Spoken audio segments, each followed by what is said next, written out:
கர்த்தருடைய பரிசுத்த நாமத்திற்கு மகிமை உண்டாவதாக. இந்த அருமையான நாளில் கர்த்தர் நம்மளோடு பேசுகிற ஒரு வார்த்தை யோவான் 15:3.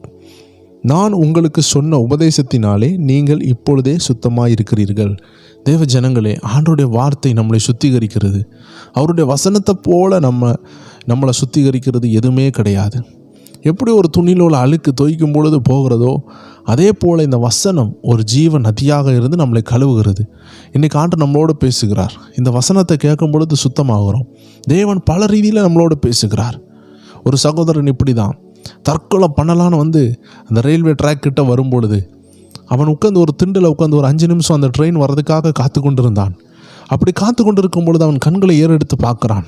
அங்கே ஒரு வசனம் இருக்கிறது. அந்த வசனம் அவனை தொட்டவுடன் அவனுக்குள்ளே அந்த வசனம் கிரியை செய்ய ஆரம்பித்தது. அவனுக்குள்ளாடி ஒரு இணை புரியாத ஒரு சந்தோஷம், சமாதானம் வர ஆரம்பித்தது. தற்கொலை எண்ணம் அவனை விட்டு போனது.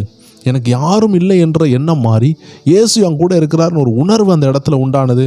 அவன் தற்கொலையின் ஆவியிலிருந்து விடுதலையானான். தேவ ஜனங்களே, அது நம்மளை பரிசுத்தப்படுத்தும். அசுத்த எண்ணங்களிலிருந்து பரிசுத்தப்படுத்தும் இந்த அருமையான வசனம். யோவான் 17:17 சொல்லுகிறது, உம்முடைய சத்தியத்தினாலே அவர்களை பரிசுத்தமாக்கும். உம்முடைய வசனமே சத்தியம். தேவ ஜனங்களே, ஆண்டுடைய வார்த்தை நம்மளை பரிசுத்தப்படுத்துகிறது. பவுல் அப்போஸ்தலர் கூட எபேசியர் 5வது அதிகாரத்தில் 26வது வசனத்தில் இவ்வாறாக சொல்லுகிறார், தாம் அதை திருவசனத்தை கொண்டு தண்ணீர் முழுக்கினால் சுத்திகரித்து. ஆண்டுடைய வார்த்தை ஒரு நல்ல ஜலம் போல இருக்கிறது.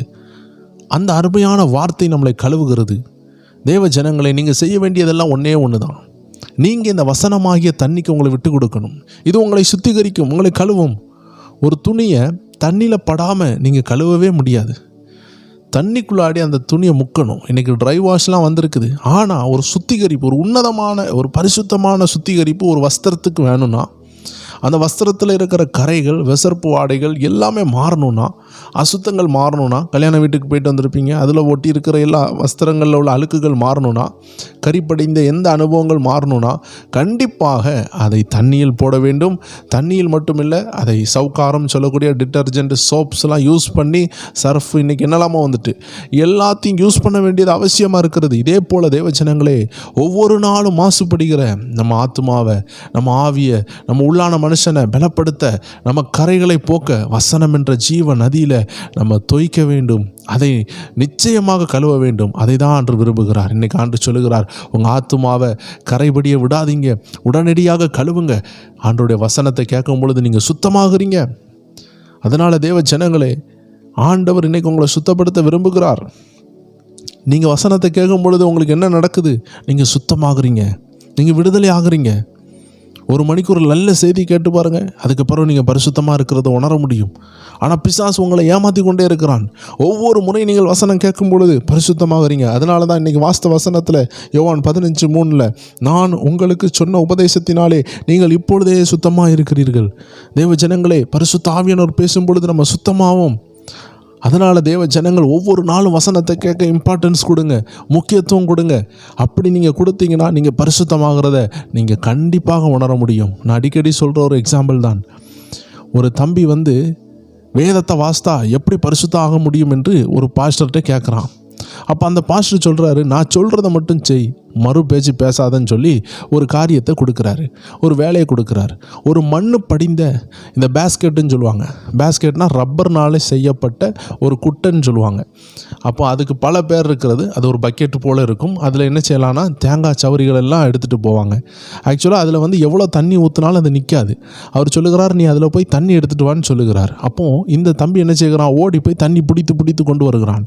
இப்படி 7 முறை பிடித்து நிற்கிறான். அவன் பிடித்துட்டு தண்ணியை வாரி கொண்டு இங்கே வர்றதுக்குள்ளே அந்த தண்ணியெல்லாம் அந்த பேஸ்கெட்டில் உள்ள ஓட்டைகள் வழியாக வெளியே போயிடும்.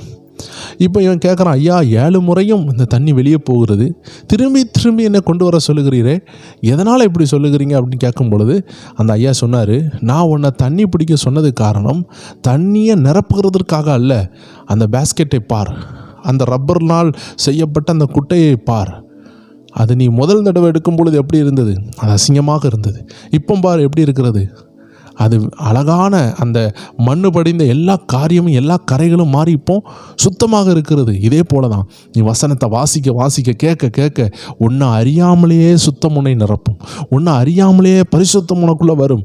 அதனால தான் வசனத்தை வாசிக்க வேண்டும் என்று வேதம் நமக்கு சொல்லுகிறது. வசனத்தை கேட்க வேண்டும், உபதேசங்களை கேட்க வேண்டும், சபைக்கு போக வேண்டும், சபை கூடுதலை விடாமல் வசனங்களை கேட்க வேண்டும். அதுவே அந்த வசனங்களே நம்மளை பரிசுத்தப்படுத்தும். ஆம் தேவ ஜனங்களே, நீங்களும் தொடர்ந்து வசனங்களை கேளுங்க. கர்த்தர் உங்களை பரிசுத்தப்படுத்துவார்.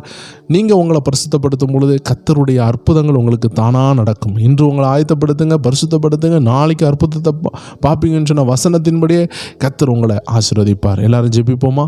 அன்பான ஆண்டவரே, இந்த அருமையான காலை வேளையில், இந்த அருமையான புதிய நாளில் தேவன் ஒவ்வொரு பேரையும் ஆசீர்வதிங்க.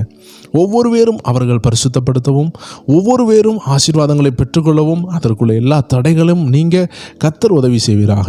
இயேசு கிறிஸ்துவின் நாமத்தில் ஜெபிக்கிறோம் எங்கள் ஜீவனுள்ள நல்ல பிதாவே. ஆமேன், ஆமேன், ஆமேன். எல்லா தேவஜனங்களுக்கும் ஒரு விஷயம் கூட அன்பின் வாழ்த்துக்கள். புதிதாக பிரேயர் டைம் இணைந்தவர்கள், இன்றைக்கி நம்முடைய ஸ்பிரிச்சுவல் WF என்ற சேனலில் அருமையான ஒரு பதிவு கொடுக்கப்படும். தேவஜனங்கள் இணைந்து கொள்ளுங்கள். வழக்கமாக பார்த்து கொண்டிருக்கிற எல்லா தேவஜனங்களும் தொடர்ந்து இணைந்து கொள்ளுங்கள். 9 மணி அளவில் சந்திப்போம். புதிய சத்தியங்களை அறிந்து கொள்வோம். God bless you. ஆமேன்.